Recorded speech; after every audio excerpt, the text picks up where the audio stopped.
Lots to get through this morning. Along the way, we need to talk about landscapes, about tests, about complaints, and becoming. So we're going to jump right into the text. And as we do, I'm going to just set the scene for you quickly here.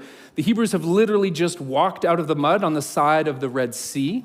Pharaoh's pursuing army has been eliminated. The victory hymn has just wrapped up. And we read that Moses led Israel from the Red Sea, and they went into the desert of Shur. And for 3 days, they traveled into the desert without finding water. And so the people grumbled against Moses, saying, "What are we supposed to drink?" And with these few phrases, we move from the Egyptian part of the narrative into what Robert Alter refers to as the wilderness tales, which gets my vote if we ever stop calling this book Exodus.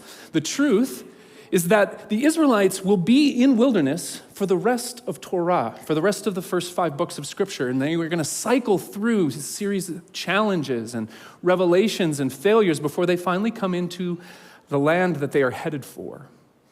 And this means that as the setting changes and Egypt fades into our rearview mirror, it's important for us as modern readers to remember that all of the Hebrew Bible was composed and collected as theological history.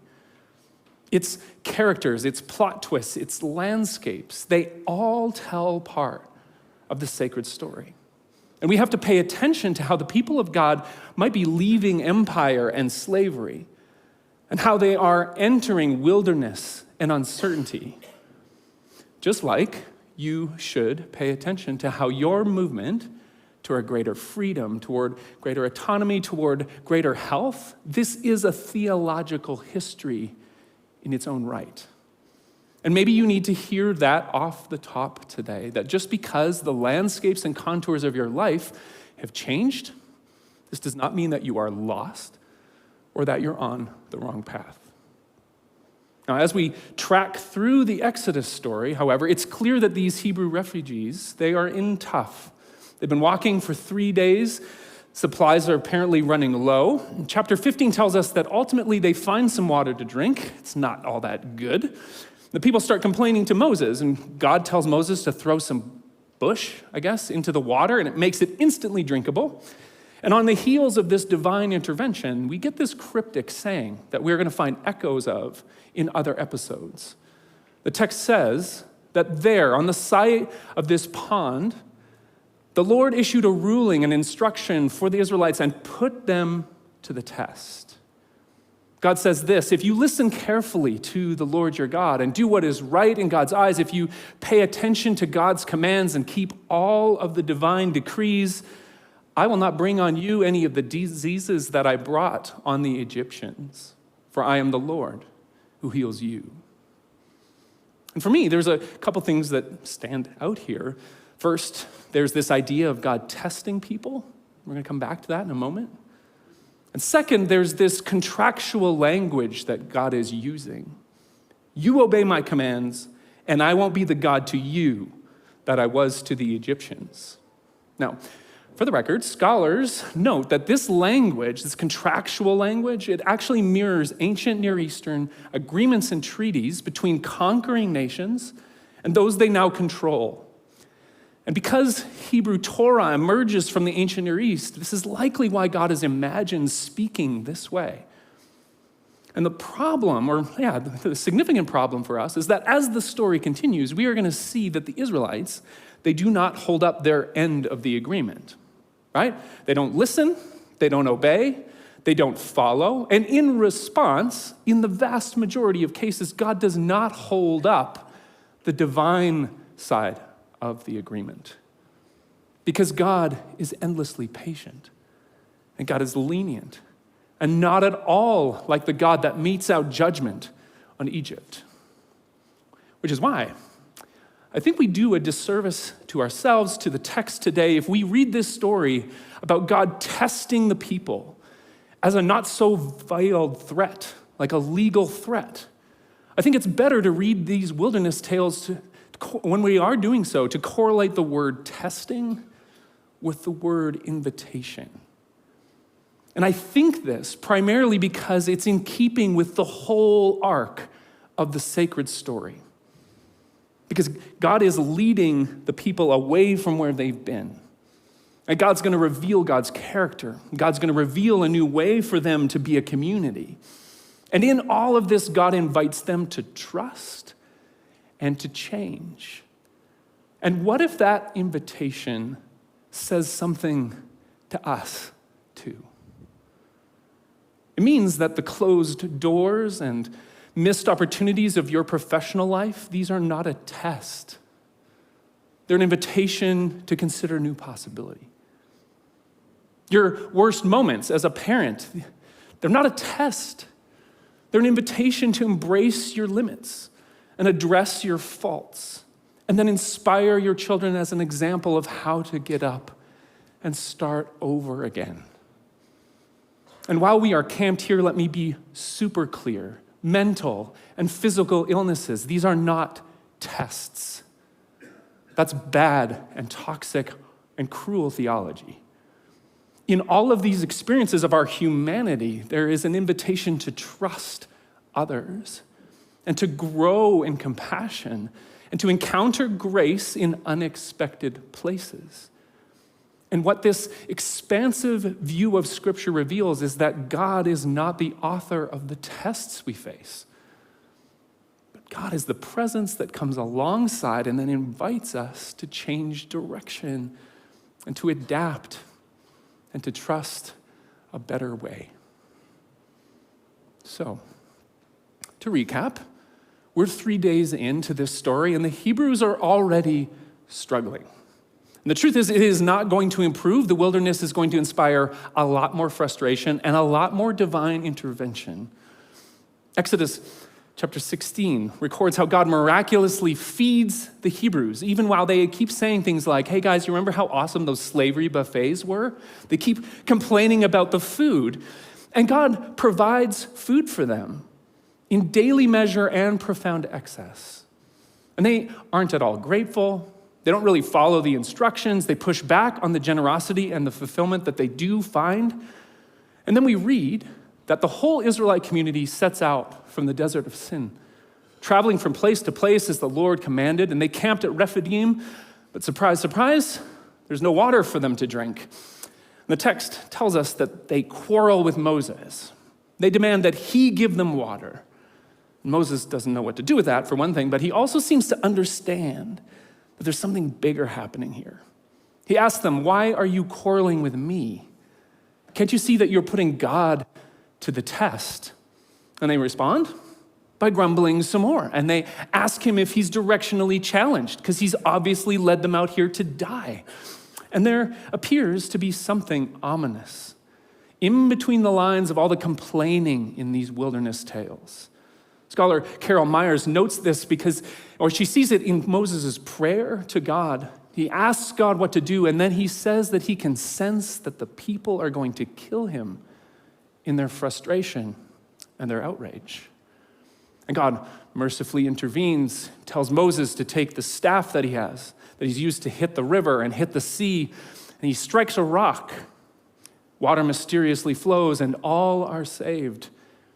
But then, almost as a footnote, we read that Moses called that place Massah and Meribah because the Israelites quarreled, and because they tested God by saying, is the Lord with us or not?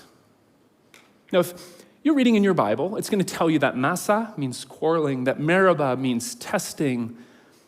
And this is probably all starting to sound really repetitive, right? Like, yeah, we get it. Things are hard. The Israelites complained. We'll just file it away as a moral indictment against being whiny, and our kids will miss the memo. But for the record, there's more to it than that. See, the Jewish tradition doesn't really have a problem with complaining. I mean, they canonized it and incorporated it into worship. Many of you might be familiar with the practice of lament in Jewish literature. We see it in the Psalms. We see it in the prophets too, where poets say things like, how long, Lord? How long are you going to hide your face from us?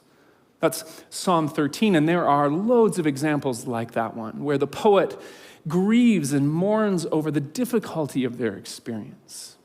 their injustice they see, and the loss they've experienced, and the illness they suffer with. They name all these things. But then there are instances where the poet zooms out a little bit, and the complaining gets a little more pointed.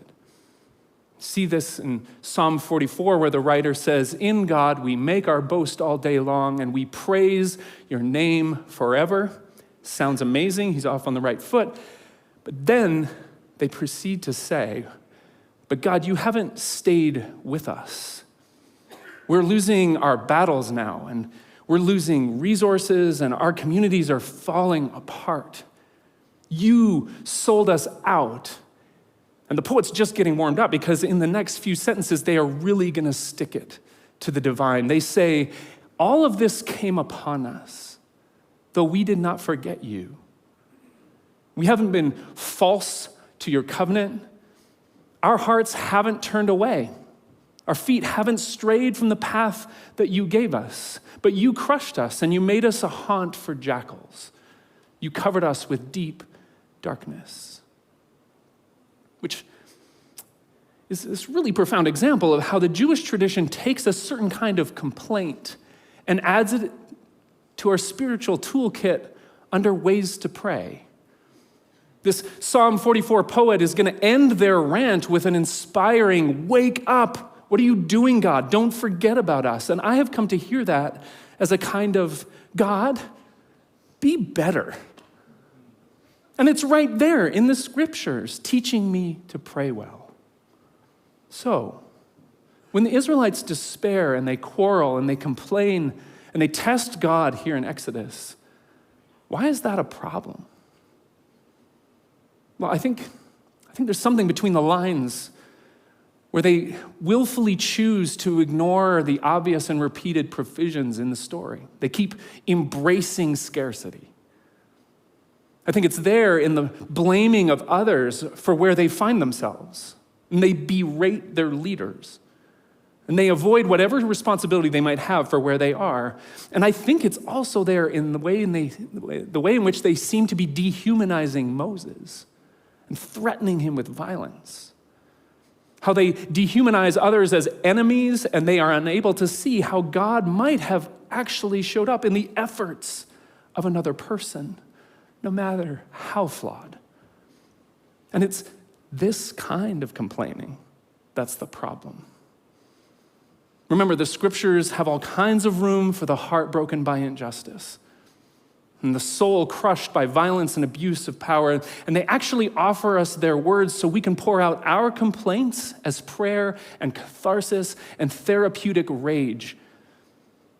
What the scriptures seem to be warning me about here is the kind of complaining that numbs my heart to how privileged I am. The kind of complaining in which I blame others and I take no responsibility. The kind of complaining that leads me to say and think horrible things about other people and posture as a victim while actually doing harm. The point is not that there aren't good ways to complain, because there are.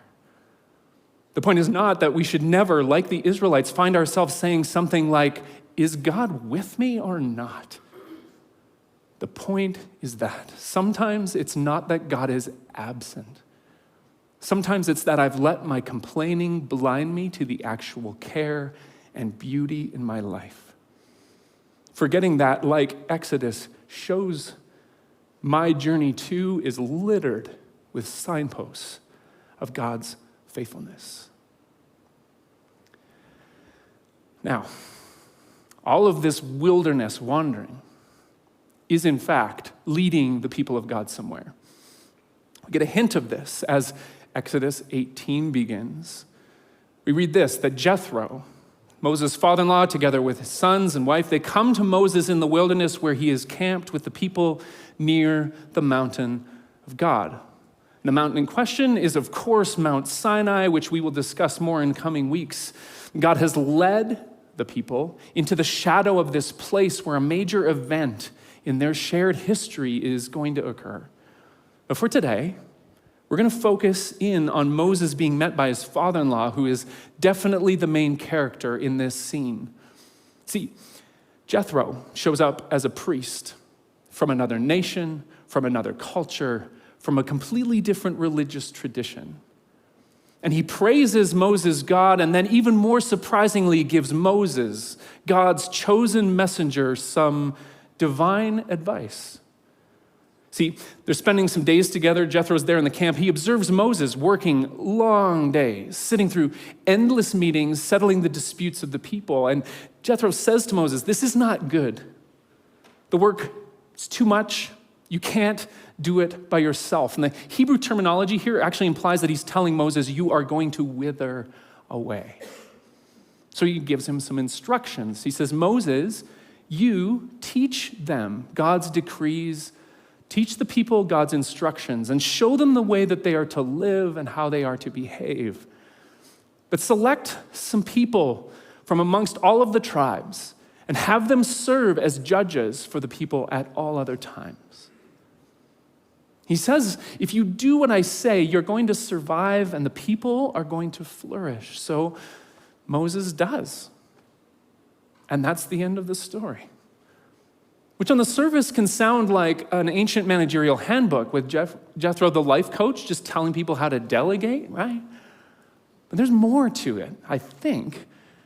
Because remember what I said right at the very beginning about how the book of Exodus, it's a kind of theological history. How all of its happenings and its characters, they're meant to be telling us a shared story. And they tell us how to shape a shared history. Well, I think this is how we need to view this little episode. Because remember, Exodus isn't just a story about how the Hebrews stopped being Pharaoh's slaves. More than that, it's a story of how they become God's people. How they left behind the rhythms of foreign cultures and how over time they adopted new rules and routines that are more equitable and fair and just. And I think there's something here in Jethro's instructions and the actions that Moses takes.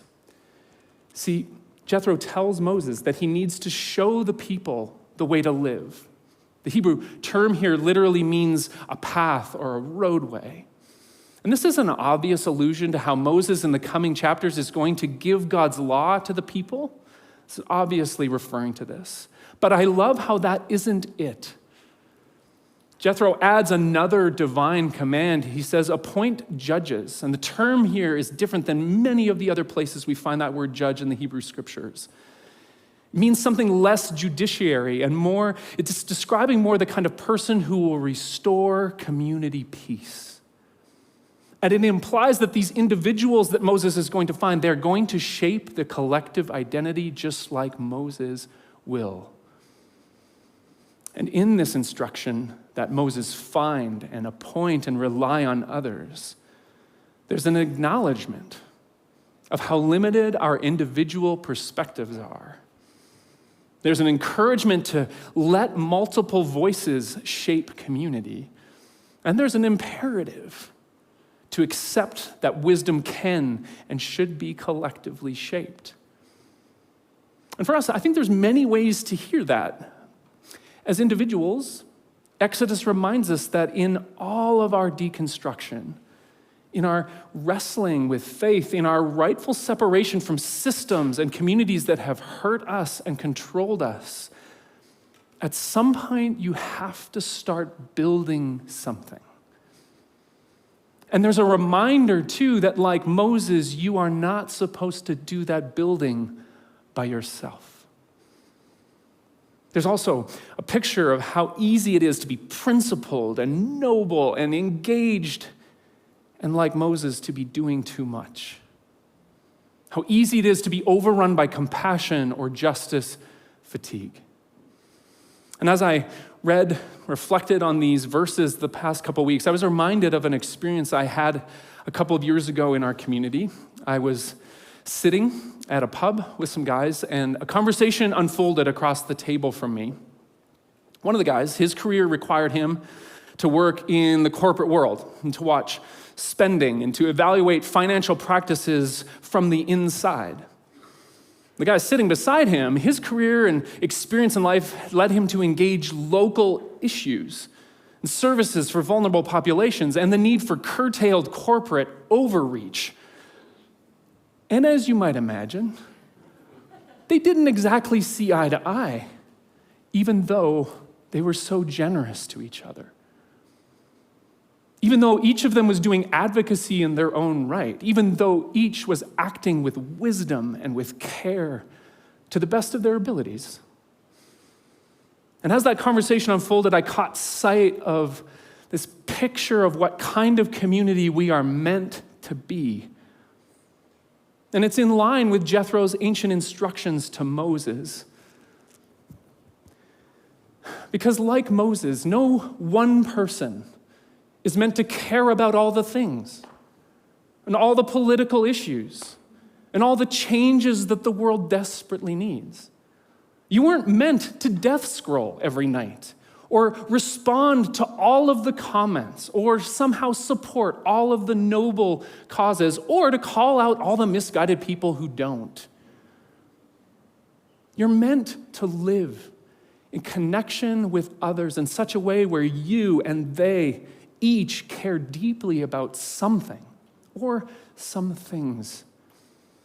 And you offer your strength to them, finding that God's renewing work in the world takes shape in the practices of many, in the wisdom of many, through the voices of many, and then in their commitments to grow a community together across differences. A community where every person is more free and more healed and more known. A community where we are always becoming. Our wisdom, our voices, our perspectives offered in the service of flourishing for all. So, wherever you find yourself in your own wilderness tale, may you trust that whatever challenge you are about to face in the coming days, it is not God's test for you to fail. May you trust that the right kinds of complaint, these are always heard. And may you know that you don't carry the burden of change on your own, that together we're shaping and forming the good that God intends.